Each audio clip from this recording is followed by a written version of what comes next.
Shalom, everybody. Synagogue of Satan. Synagogues of Satan. Those who claim to be worshippers of Yahuwah, Yahudym, but are not. Christianity briefly compared with the Nazarene. One of these is a very narrow road, the other is very wide. One of them is what Revelation chapter 2 verse 9 calls the Synagogue of Satan. Christianity, Synagogue of Satan. Synagogue is a Greek word meaning congregation. It's a general term that applies to any gathering, but we have the impression today it refers to unbelieving folks that practice a religion of the Pharisees called Judaism. The Nazarene met together in the same congregations with other members of the Commonwealth of Israel, and many were Gentiles who were learning about Yahuwah and his Torah. A worshipper of Yahuwah is the meaning of the term Yahudym, and may not necessarily apply to their lineage. Paul was a descendant of Benjamin. Matthew was a Levite, and many of Yahusha's students were of various other tribes. In the first century, there was a division or parting of ways, and Torah observance was taxed by the Roman government through the empire. Christianity is a hybrid religion based on many of the teachings of Yahushua HaMashiach, but not the same religion he taught.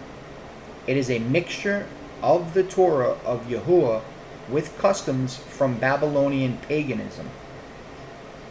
Christianity is a way of life about the Mashiach of Israel, divided into thousands of sects over interpreting the Torah, with special days of the year adopted from satanic pagan origins.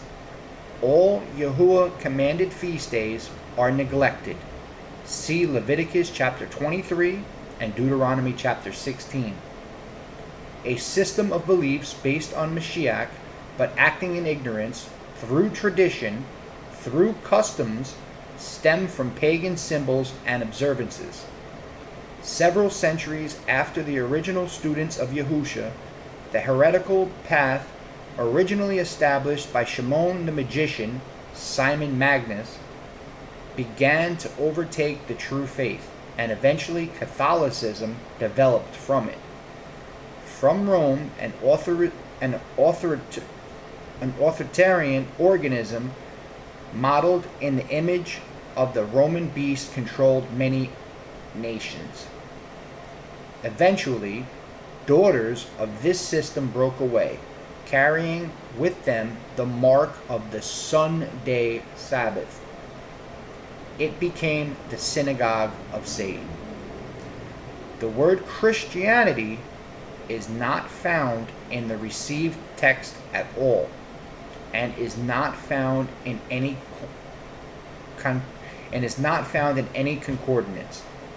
The practices are a blend of ideas about the Mashiach of Israel attached to old pagan observances in order to camouflage them from their origins. It is a monstrosity of hybrid blending of a diverse number of pagan religions, and the knowledge of this is kept from its adherents. Believing and doing are often separated in its philosophy. Obedience is praised if it fits traditional norms, but condemned if it fits scriptural instructions. Scripture is divided, and a division exists between the Hebrew, Yehudi, and the Gentile, Christian, in terms of what is to be obeyed or ignored in the Torah, based on this difference. So, in their teachings, there is not one body of believers, although this will be denied by most. The word Christianity is not found anywhere in scriptures. Encyclopedia tells us it is a religion and that it was founded by Jesus Christ. It was really founded by Simon Magus, and his tomb is under the altar in St. Peter's Cathedral at Rome. The topic of Christianity is not found in Scripture either. What Scripture does acknowledge as the way is the word of Yahuwah and the Torah of Yahuwah. That should be our way, and it is certainly what Yahusha taught. He didn't teach Christianity. No follower of Yahusha ever taught us anything about Sunday, Easter, Christmas, popes, nuns, holy water, sacraments, or any separation of Yahusha's body into a priesthood and laity. We are all priests on level ground with one another, and he is our high priest. If you are studying something and embrace it as a way of living, shouldn't you search it out completely and find where its roots lead? If the root is good, then the fruit it bears will also be good. Christianity is a usurper and a religion without Hebrew roots. Only Greco-Latin ones. Esau and his Edomite descendants were also usurpers. They sought to steal the birthright and promises that were only given to Israel. This is what is at the heart of replacement theology. Christianity, therefore, is like Esau and the Edomites. They modify the covenant and claim its legitimacy. Christianity. Christians' practices are a blend of ideas about the Mashiach of Israel, attached to old pagan observances in order to camouflage them from their origins. Believing and doing are often separated in their philosophy. Christianity is praised if it fits traditional norms, but condemned if it fits scriptural instructions. Scripture is divided, and a division exists between the Hebrew, Yahudi, and the Gentile Christian in terms of what is to be obeyed or ignored in the Torah based on this difference. So in their teachings, there is not one body of believers, although this will be denied by most. Christianity, Christos, etc. are Greco-Latinisms used in place of the Hebrew word Mashiach, meaning anointed. A good dictionary will show that the word Christian is cognate with Cretan, an idiot. See definition for Cretan. Christ and Christian are words derived strictly from human conventions and not the original terms. Popularity of this term is solely the work of translators. Nazarene, those given a love of the Creator's name and His covenant, the Ten Commandments, the Torah instructions. They follow the way or walk of the Mashiach, Yahusha, staying faithful to the covenant without alteration, having received a love of the Torah in their hearts by the indwelling of the Spirit of the Mashiach. Beliefs and actions are the same thing in their view, and they serve the one whom they are obeying. Scripture is not divided, and all believers are united in the Mashiach under one law and are all one body. You will find the term Nazarene at Acts chapter 24, verse 5. Paul was a ringleader of this sect. These observations are intended to evoke a response. Hopefully, it will challenge and stimulate individuals to think and do research, as we see Daniel chapter 12 tells us would happen. Daniel chapter 12 verse 4. Do not presume to defy the children of Israel. It is they who the covenant is with. Gentiles must engraft into Israel to partake. Romans chapter 11. Theologians and those zealous for tradition may want to deny and explain away many things, but at the end of the day, it will be the Creator's word and His covenant we will be believing in and seeing come to pass. For the past 1900 years, a slow purging of truth has been occurring, replacing the original walk with Gentile-oriented patterns. Like slowly boiling a frog, the alterations were stretched over a long period. It is time to jump out of the hot water, folks. Early on, Gentiles separated themselves from the original believing children of Israel and have almost completely redesigned the walk in order to hijack the minds of billions with their replacement theology. It has been successful and will remain so until the end of time. Daniel chapter 11 verse 36. Except for the prophecy that at the chosen time in the last days many would search these things diligently and knowledge would increase. Yahuwah is awakening many to His secret.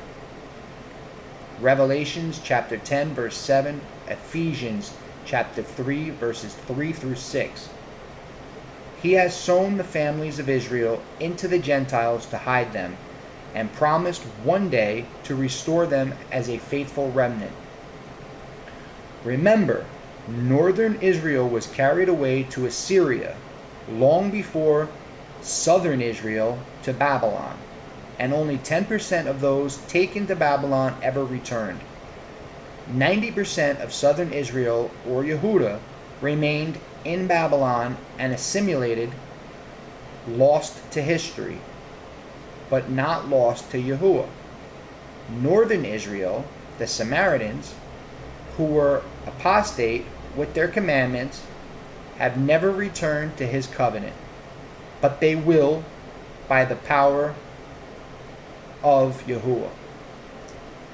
Both houses of Israel, northern and southern, are essentially sown into the Gentiles. Many of them are Christians right now, but Yahuwah is calling them back to His covenant in their hearts. Ephesians chapter 3 verses 1 through 12, Amos chapter 9 verse 9, Ezekiel chapter 37 verse 21. They can spin any imaginary dream they like, then hide it all in a purple haze. But in the end, Sunday will not be the Sabbath. The name of the Creator will not be the Lord or God. The Mashiach's name will still be Yahusha, not Jesus. And claiming a Passover lamb but never observing Passover will be central to how they have been deceived.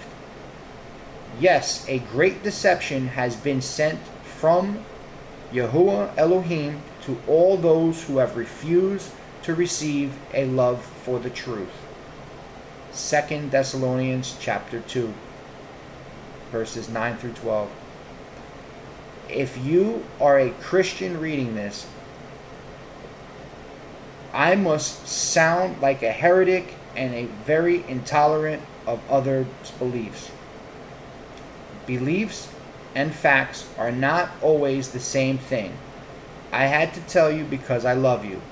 You are probably family, a remnant Israelite, and please don't let the skin color or geographical distractions confuse you. You could be any color or live anywhere.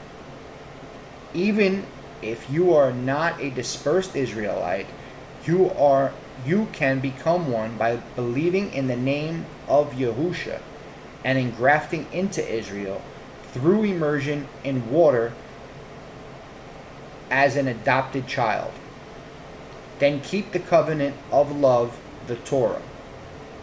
One of these two is the synagogue of Satan, and you need to figure out which one promotes obedience to Yahuwah and which one teaches lawlessness. Please do some personal research and prove these claims to be either right or wrong. If any of these comments makes you angry or scared, that's fine too. Just prove things one way or the other. Not to me, but to yourself. Synagogue of Satan. Synagogue is a Greek word meaning house of study. Satan, in Hebrew, Shatan, means adversary and is the accuser of Israel.